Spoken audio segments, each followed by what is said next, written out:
Faith of a mustard seed, you know? It's about a personal relationship with God. That's what it is. Danny, so farewell. Is it nothing left for you to please in boxing? Are you tired of the sport, or you trying to like go out and not let the sport retire you? He won already. Yeah. We won already. Won already. I accomplished a lot of boxing. I fought 14 world champions. I fought at 4 different weight classes. You know, I had my ups, my downs. But at the same time, I'm a father of 3. You know, and remember, when I'm in the gym training, when I'm training right now at this press conference, I'm missing time with my children. So I want to see my kids grow. That's the most important thing. I want to be there for my kids and help them. Because sometimes you can be chasing this dream and then your family structure is messed up. You know, your kids living their own life and things like that. And by the time you wake up, it's like, hold on, my kid's out of control like that. So I want to be more involved with my family and my kids. That's the most important thing. I want to give back to my children and build my promotion and help other people become successful. And I think that's my purpose in life right now. How old are the kids? I got Philly, she's 10, Paula, she's 3, and my boy Danny, he's 1. Any future boxers? Oh, Danny does. Man, I know it's in their DNA, but I took my daughter in the gym. She jumped rope for 20 seconds. I told you. She threw it on the floor and walked out the gym. It's gonna be a girl. Why? Champ, we know the Gonzalez team say that you picked them, that you could have picked anybody else. But what made you pick Danny Gonzalez as an opponent? What do you think makes a good fight? I know his trainer, and I feel like, you know, they've been underdogs the whole career, and some fighters never get the opportunity. I know he's talking crazy. I know they're talking crazy, but that's what he's supposed to do. But at the end of the day, I give him the opportunity because I feel like his coach and him deserve it. Right. Now you being wearing that promoter hat back again and building the recognition here in Philly and New York, can we expect more of these Philly versus New York cards? Because we got a lot of talent, prospects. Yeah, for sure. We want to keep cooking up, keep finding new stars and stuff like that. So we're going to keep this the first of many big fights at the Barclays Center. So I'm excited. And we expect Swift Promotions to take over the Barclays Center. And we're going to take over boxing. Okay. We're going to take over boxing. Try to stay like that. They're gonna let a young Puerto Rican in the game. Danny, how many fights, how many cards do you want to do a year, and maybe how many here? Well, my main focus is I think for 2026 I want to sign some bigger name fighters. You know, right now we signed some prospects. They're all fighting. A couple of them are fighting on the undercard. Quincy Williams, Christian Cangelosi, Lefty Gonzalez. They fight on the undercard. But I think 2026 I'm gonna go out for some bigger name fighters and then start so I can go on some bigger shows. And can I give you guys props for picking that guy over there? I've seen him fight a few times. He's freaking legit. Oh yeah, He just fight to come to fight. Yeah, for sure. I know he's coming to fight, and I'm gonna be ready.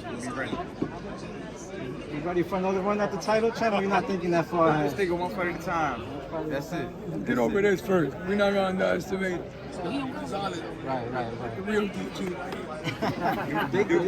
It's the big D2. Danny, I have one question. Can I have that His glove? name Daniel. I'm the real Daniel. Can I have that glove? You need it? Can I have it? All right. He gonna ask because Okay, thank you so much. Like a Thank sponsor. you. Yeah. See, nobody else had that question, so I'm gonna give it to him though, so he can. Oh yeah, she asked me So he can figure it out for you. All right. Champ, is any message, you know, for anybody who may inspire, you know? You know, just never give up on your dreams. Dreams come true. I know sometimes you feel like the breakthrough never gonna happen. Trust me, we all been there where it's like this shit never gonna happen. But if you work hard enough and you believe, I really believe if you stick to something, you can get it. And dreams really do come true. So never let nobody tell you that nothing is impossible because everything really is possible. That's how you get to be the one, like that water, huh? Get a shot with the water. Tell us about the water. It's the best water. What's up with the water, man? Oh, this is it make you fly. Say that. What else is in it? That sounds good. Yeah, can I get one here with the water? There we go.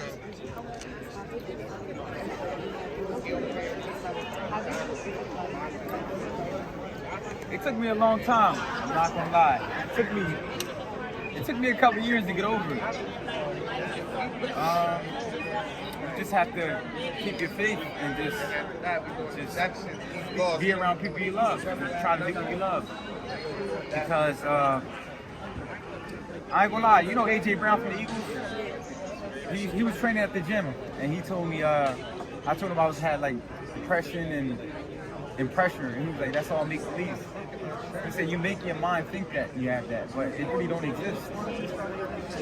Yeah, so he said, pressure don't exist. You just put it on yourself for no reason.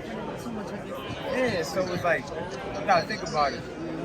Why do we worry about tomorrow if it's not guaranteed? If tomorrow's not guaranteed, why are we worrying about tomorrow? So that's just to show you that you have to learn how to be happy at the moment for what you have.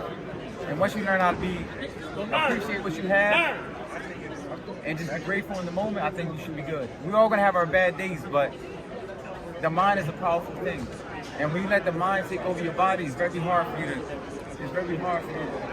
get back to where you gotta be. So I feel like you just gotta live in the moment and just be grateful for what you have.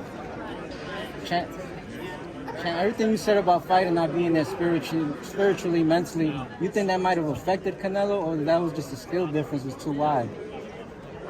You know, I do think he was a little mentally tired. He's been at that level for a long time. He's fought 11 fights in 4 years.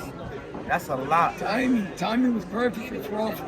Yeah. He said it himself at the press conference. He said timing was everything. Perfect timing, everything. That's right. His whole career was on timing. He was mentally tired, but you got to give Crawford his credit, man. No, I'm not saying Just because. giving him credit. Yeah, just because. He did it. Just the event itself. Three divisions. Just the event and the press conference and the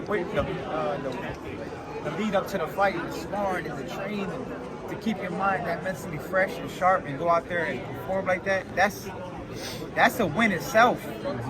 Not even just beating your opponent. For your mind to be that fresh, come fight that. And the risk is worth the reward. I mean, That would come down ready to. for that. You gotta give him some. He was ready for that. The risk wasn't worth the reward. Really? You just got to sit there. You know how boxing is. Right. Everything is secret. Everything is secret. It's secret. You know, October 18th, sit back. October Good. The reward's worth that. The reward